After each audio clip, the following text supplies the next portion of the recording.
So this is the first in of two videos dealing with quantum numbers, and so in this first one I'm gonna briefly mention a Schrödinger equation, but I'm going to spend most of my time is looking at the different quantum numbers and pointing out their links to the periodic table, and so as we go through this, we're going to hopefully see some patterns and see the links in the periodic table. So that's really what we're trying to do with this video, is link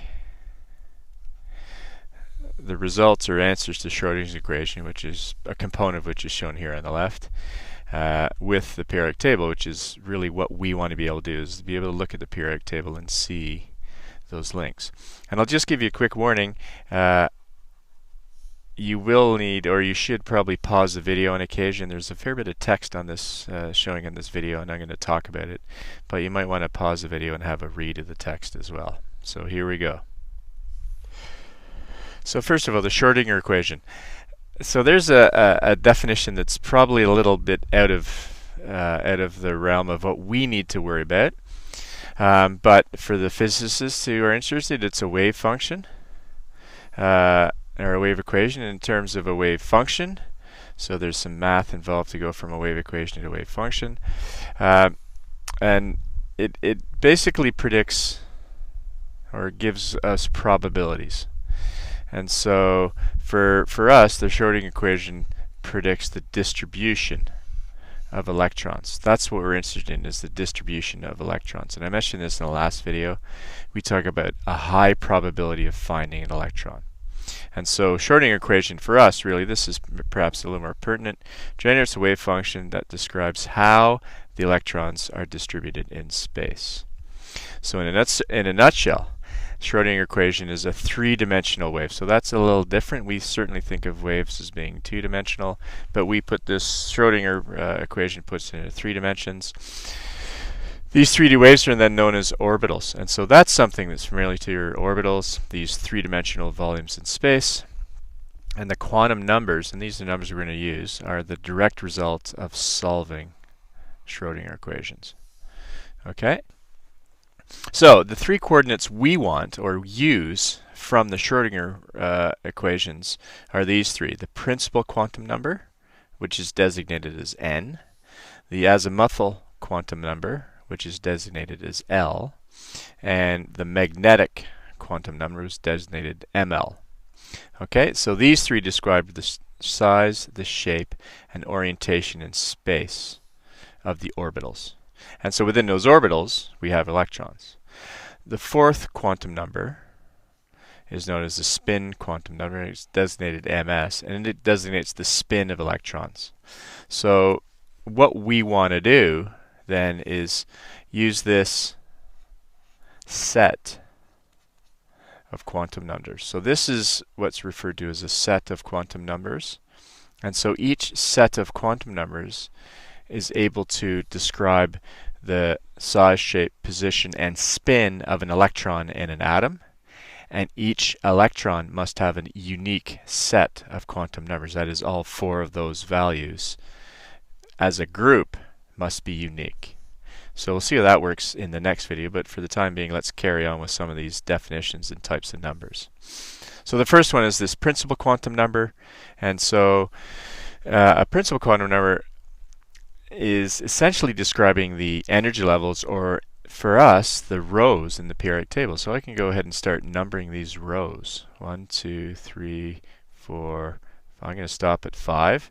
And so when we number the rows, what we're really numbering with is n, or that principal quantum number. And so, as it says, the principal quantum number is a measure of the energetics of that particular energy level. So any electron in a given row, or with a given value of a quantum number, will have roughly the same associated energy. And that's going to vary a little bit, but it's not going to vary a huge amount. The values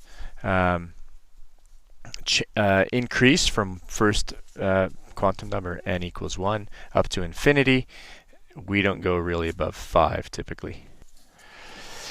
So the value is indicative of the size of the atom. So as n increases, the size and the energy associated with that atom increases. So again, it stands to reason. First row, electrons fairly close to the nucleus. Second, third, fourth row, the electrons, the valence electrons, are becoming further and further from the nucleus. Okay, so here's some other useful information. The value of n also indicates how many different types of orbitals are present in that energy level. Now, you've already come across different types of orbitals. So, for example, when n equals 1, we only have a single type. And that single type is an s orbital. So there's only one orbital type, that's s. When n equals 2, we have two types. And so those two types would be s and p orbitals. And that goes on to infinity, essentially.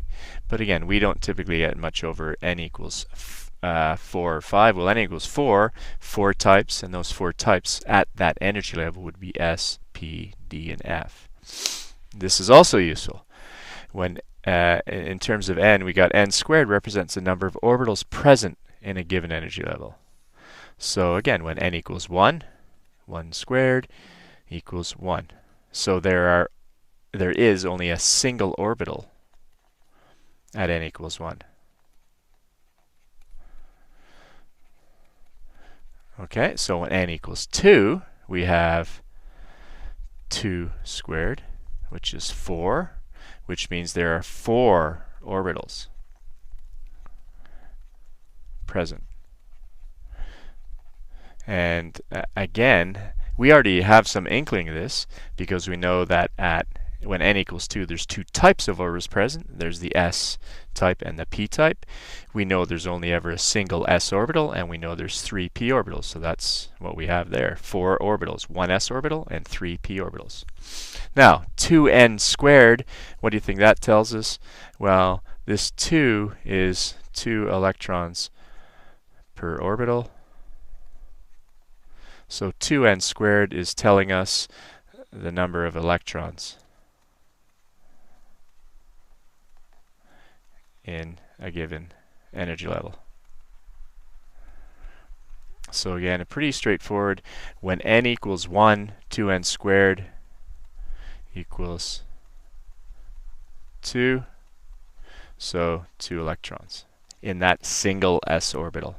When n equals 2, 2n squared equals 2 times, or 2 squared is 4 times 2. So that's 8 electrons.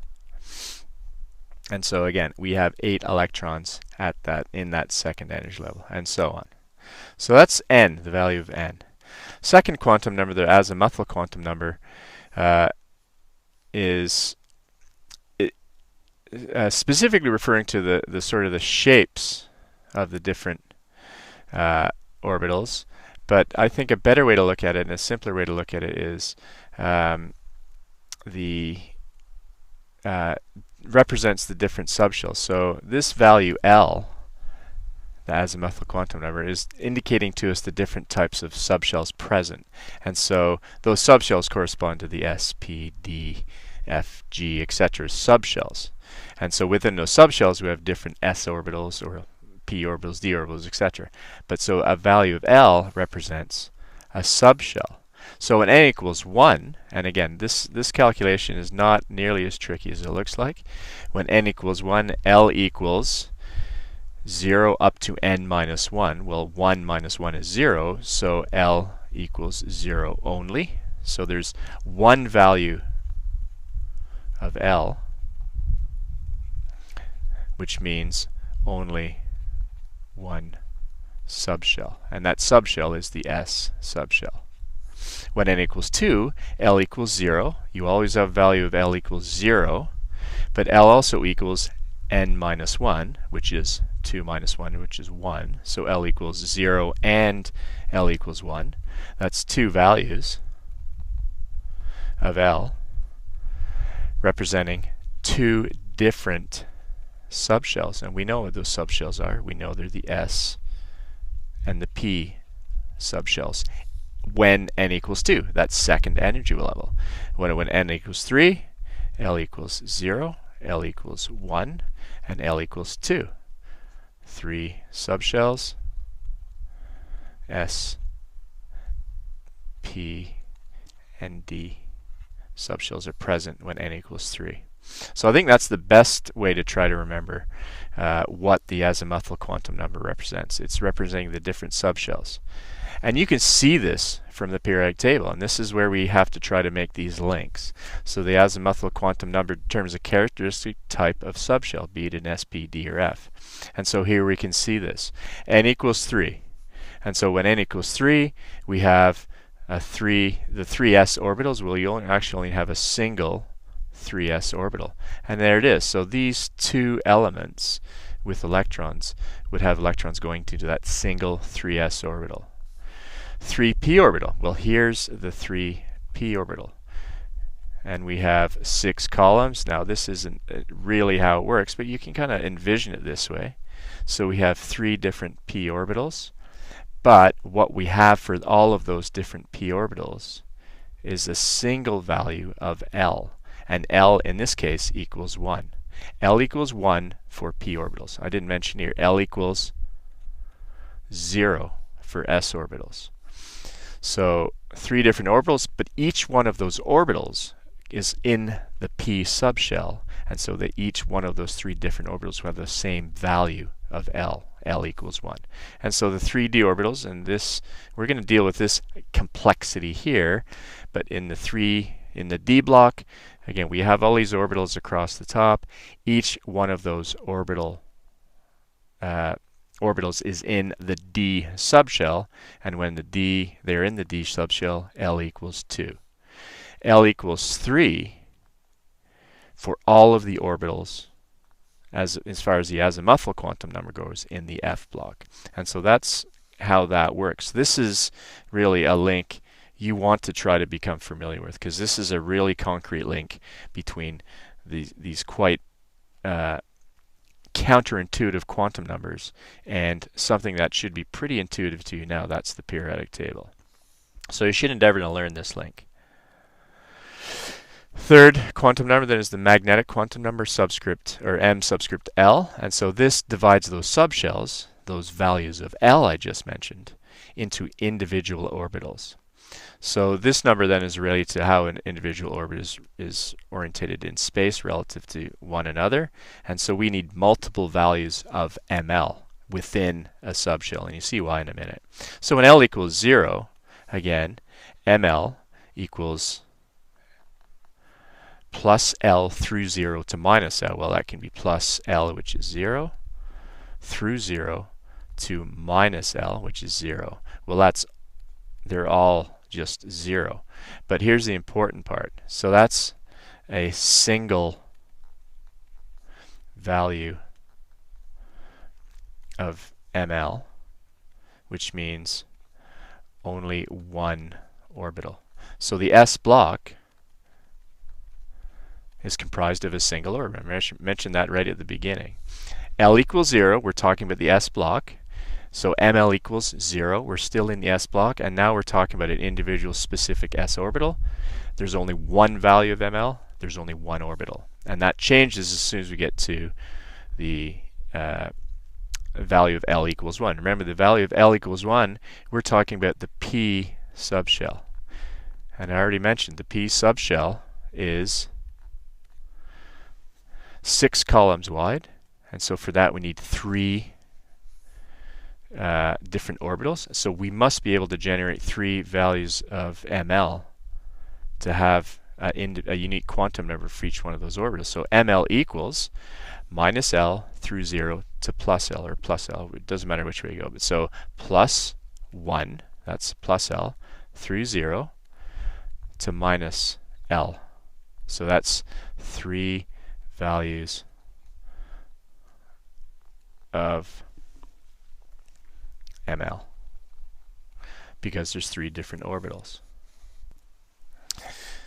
So as it says here, we know that the P subshell has 3 different orbitals. Remember I talked about those earlier, Px, Py, Pz. So these 3 orbitals must be represented by 3 different values of the quantum number ML.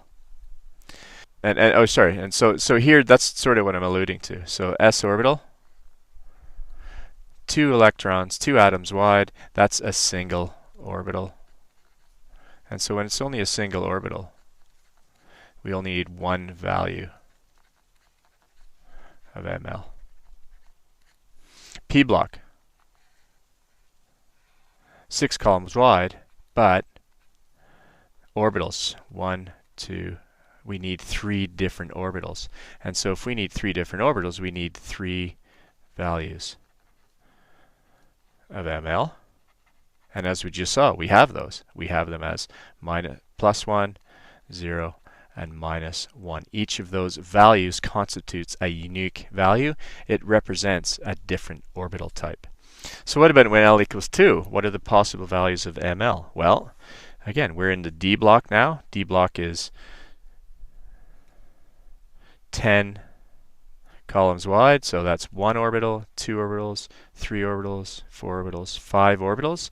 So we have 5 orbitals for which we need a value of ml. So we need 5 values. And what are the values? Well, L equals 2, so ml equals -2, -1, 0, +1, and +2. +2. So all of those are 5 values to correspond to those 5 different d orbitals. Finally, the spin quantum number, magnetic spin quantum number m subscript s.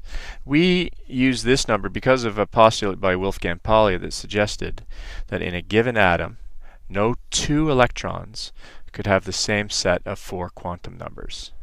Essentially what that would mean is that you have 2 electrons in exactly the same volume and space, same superposition, and that's impossible. And so they must have a unique set of quantum numbers. And so we look at these as having 2 values for ms, and they have opposite spins. The electrons have opposite spins. And that's easy. That's quite easy to represent. It's represented as a +1/2 or a -1/2. And so there are the 2 values of ms shown.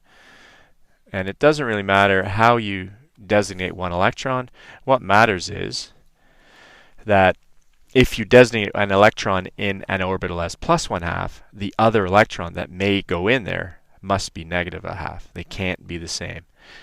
And that concludes this video, first video on quantum numbers.